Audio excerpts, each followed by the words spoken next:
Assalamualaikum.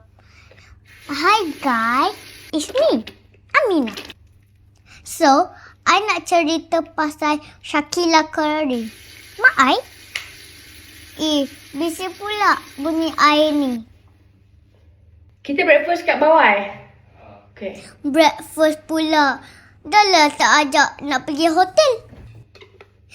Anyway, Shakila Karim nak tunjuk skincare routine dia. Lepas dia letak serum kat muka dia, dia plup plup plup plup plup. Tak sakit ke? Sekarang dia pakai foundation. Macam salah je saya sebut ni. Lagi sekali. Foundation. Dah biru pula muka Shakila Karim ni. Tapi macam glowing je. Dah buka tawa dah. Mesti nak buat rambut. Kan betul? Seronoknya tak ada anak dia. Lepas tu buat rambut lagi.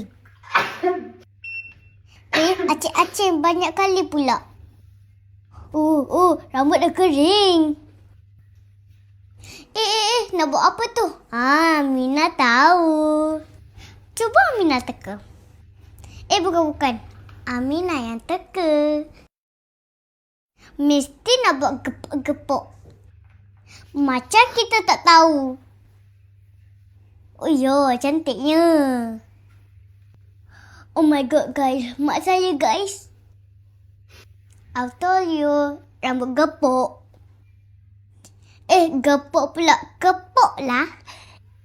Cantiknya Shakila Karim ni. Lagu Raja. Mak saya biasa-biasa saja. Okay, bye.